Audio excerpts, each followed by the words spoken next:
Fala, meus queridos amigos, como estão vocês? Estão bom, né? A voz que não tá muito boa, né? Uma gripinha aqui que peguei em São Paulo, né, meu? Mas isso não vai me impedir de mostrar pra vocês algumas coisas muito interessantes. Porque, por exemplo, você já teve aquela noção que um trem que você tem na sua casa, ele é bom, ele é bonito, tal, ele tem as boas intenções, mas ele não tá funcionando direito? Parece que ele foi inventado meio pela metade? Não sei. Pois é, hoje eu vou trazer alguns exemplos aqui de produtos que realmente foram inventados pela metade. A outra parte chegou, ó, muito tempo depois. O quê? Não acredito. Mas antes de começar esse vídeo, já deixa aquele like maroto que o menino tá gravando Dodói. Dodói, fora de casa, tô aqui nem jogo do Campeonato Brasileiro, jogando fora de casa em São Paulo, meu. E aí, eu estou dozinha de mim, por isso deixa o like. Mas vamos começar o vídeo pra ver se eu vou merecer, né? Então, vamos, bora!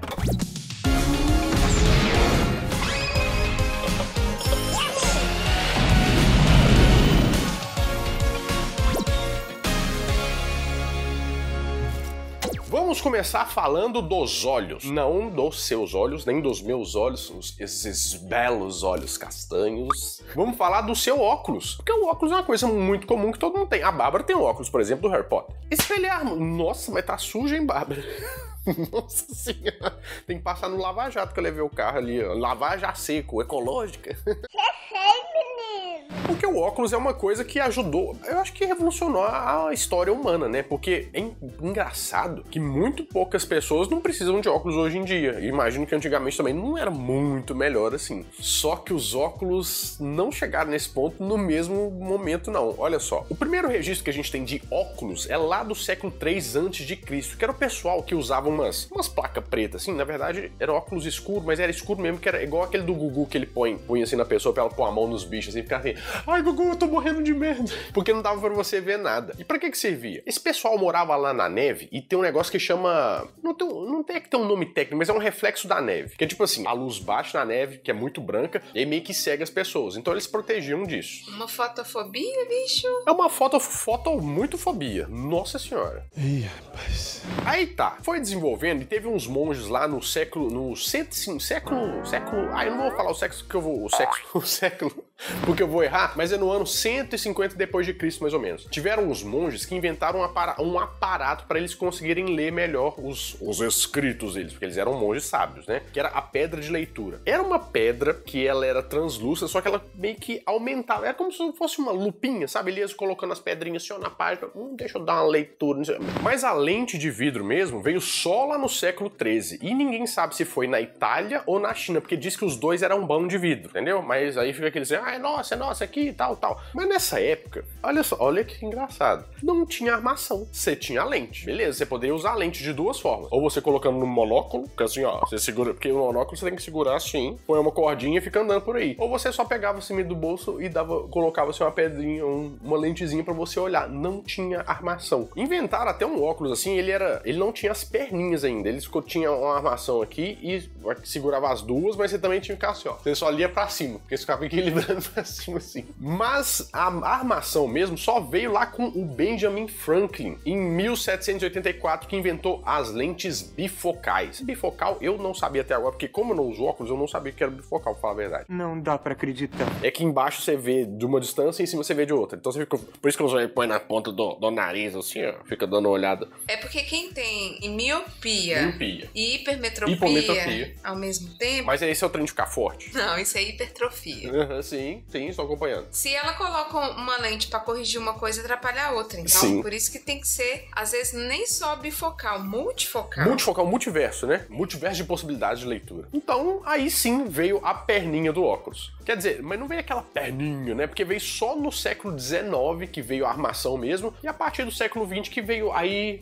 veio o Caíto Maia, entendeu? E fez os óculos da Peppa Pig, Chili Beans, os caramba, as Triton na vida. Inclusive, a gente recebeu o presente da Chili Beans, hein, Bárbara? Eu queria agradecer publicamente aqui, porque é bonitão. Não coube na minha cabeçona, não coube. Mas a Bárbara ficou muito feliz com os recebidos. Caíto, faz óculos maiores, Caíto. Agora, veja você, Barbarelã, nós que estamos nesse espaço aqui alugado, né, de temporário, por exemplo, o pessoal tava num pequeno fogão ali. O pessoal tá vendo o fogão. Aqui em São Paulo, né, meu? Você sabe que tudo é micro, né? A gente tá no mesmo lugar que a gente tá dormindo, a cama fica do lado do fogão ali, ó. Renato, você sabe que você é um falso, né? Ah, Marilana. Uma semana em São Paulo, você tá amando tudo e fica fazendo essa figuraça. É verdade, eu tô gostando mesmo. Gente, eu tenho que dar o braço a torcer. Abafa. Só que tem algumas coisas na cozinha que são essenciais. Por exemplo, a gente vai no supermercado aqui, aí a gente fala assim, por favor, né? Porque a gente tô tentando falar a língua, São Paulo. Por favor, você pode me ver uma lata de ervilha, meu? Só que é muito simples, a gente compra uma lata, tudo vem enlatado, a gente vai, chega em casa, abre assim. Mas você sabia que o abridor de lata foi inventado muito tempo depois da lata? O quê? O Peter Durand, em 1810, inventou a lata. Por quê? É o seguinte, era muito caro você fazer a conserva das coisas com um pote de vidro. Porque o vidro é mais caro porque tem um custo maior, né? Tem mais coisas envolvidas, você tem que reusar, ou então você tem que mandar e nunca mais voltar. Só que o que o pote de vidro virou? Tendência, né? Porque aí a dona de casa fala assim, nossa, eu vou pegar esse pote pra me tomar água. Nossa, eu vou pegar esse pote pra eu pôr arroz. Desde a antiguidade, né? É claro. Aí o que aconteceu? As instruções pra você abrir a lata de ferro fundido era que você... É muito simples abrir esse material. Você só precisa de um martelo e um cinzel. Aí você põe um cinzelzinho, olha...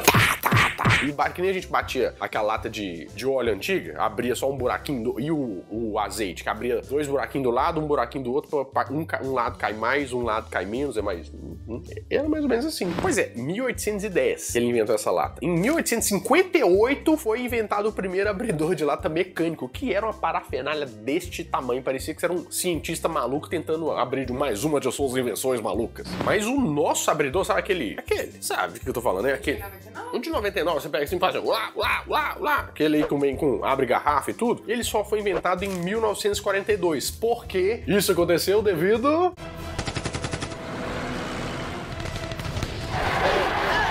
Isso aconteceu devido à Segunda Guerra Mundial. Porque é o seguinte, os soldados não tinham como levar aquele trambolho pra guerra, já levavam muita coisa. Faz sentido. Então eles precisavam de alguma coisa portátil pra fazer isso. Foi assim que eles inventaram esse abridor, pra eles levarem e comer as latinhas dele, que eles deviam ser tristes estar na guerra e comer só lá enlatados, hein? Mas também, né, você já tá na guerra mesmo, talvez era até um alívio. Mas foi bem atrasado esse abridor aí, hein?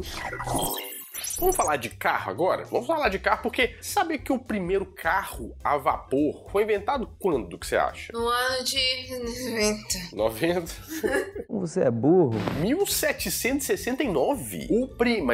Pra onde que eles iam com o primeiro carro a vapor em 1769? De uma roça a outra? Só pode. E o primeiro carro a combustão foi feito em 1807. Olha só que período. Mas aí, sabe o que tava faltando enquanto você tinha o carro assim? Pneus de borracha. Mas que absurdo. Você sabia que antigamente os carros eles usavam meio que sabe aquela roda de carroça? Aquela roda de bicicleta? Pois é, os carros eram só assim. E imagina o tranco que não dá, o cox, sabe que é o sobrecu ali, o ossinho? O que ele sofria, meu amigo? Você tá doido? Das lombadas, ninguém sobrevivia. A taxa de lesões de sobrecu eram as maiores nos Estados Unidos nessa época. É pra cair o bunda. Tanto que o primeiro carro a gasolina mesmo só veio em 1886, que era o Benz Patent Motorwagen. Só que o pessoal vendo esse atrito, essas tretas aí, o cara falou assim, nossa, a gente podia resolver esse negócio aí, vamos tentar fazer uma câmara. É como se fosse uma câmara que a gente põe nos pneus aí, nas rodas, e assim ele vai ficar mais, né, não vai bater tanto, nossos problemas de coluna vão estar resolvidos. Até conseguiu fazer, mas não pegou muito gosto popular, ninguém começou a aderir isso, falando assim, não, isso vai ser horrível e tal. Mal sabiam eles. Só que em 1888, o John Boyd Dunlop,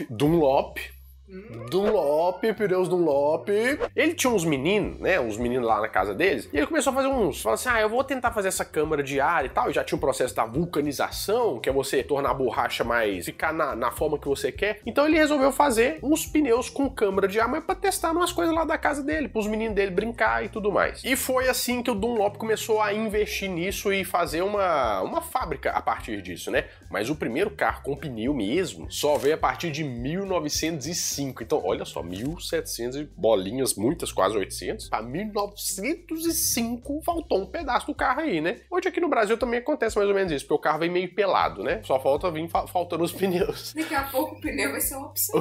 Opcional, exatamente, porque o modelo de entrada hoje é R$70 mil. O carro popular, tristeza. Bom, agora vamos falar de um... Eu só vim pra São Paulo, na verdade, pra ilustrar esse vídeo. Só estou fazendo aqui num lugar diferente pra ilustrar. Porque, por exemplo, vocês estão vendo uma porta ali atrás também. É uma porta que tem aquele negócio que faz assim, ó... Pli, plô, plô, plô, plô, parece uma urna eletrônica, quando você dá um confirma. A hora que... Belo Horizonte não tem porta pra você ilustrar. Não, tem porta, mas a gente não mostra por quê. Porque, com licença, viu, gente? O jeito... Opa. Porque muita gente fica, eu vejo nos vídeos comentando, falando que tem medo da porta abrir. Fica com gastura de dar a porta abrir e fica assim, não grava de trás pra porta, não. É o feng shui das pessoas. Na verdade, é o seu cagaço. Não, as pessoas falam, mas eu não gosto de ficar de costas pra porta mesmo. Por isso que eu pus aqui, ó. Eu tô me vendo aqui, vai ver assim, se o ninja me atacar. Você não sabe, né? Aparece um ninja do nada na porta. Eu já sei o que eu vou fazer, porque eu estou vendo o que tá fazendo. Eu tenho vergonha de ter você na minha família. Só que a gente já tem registro de porta desde o Egito Antigo. Tá lá aí ele assim, com licença, pode entrar? Oh, depois da senhora, tá escrito isso no Zero. Você nunca viu, não? E até na epopeia do Homero, lá no século 10 ou 9 antes de Cristo, mais ou menos, já tinha uma menção às portas, não sei o quê, e disse que era bonita, não era essas coisas de madeira, latão, nos arcos das portas, ouro, oh meu Deus, era um trem pomposo. Mas maçaneta mesmo não tinha não, sabia que a maçaneta veio muito tempo depois da porta? Mas como que eles abriam a porta? Mas olha só, tinha trincos, trancas, tranquetes, trancosos. Trancoso é uma cidade, né? Eles usavam vários métodos, mas maçaneta mesmo não tinha, gente. Você meio que... Sabe quando você vai na casa, no parente no interior, por exemplo, e tem aquele negócio de...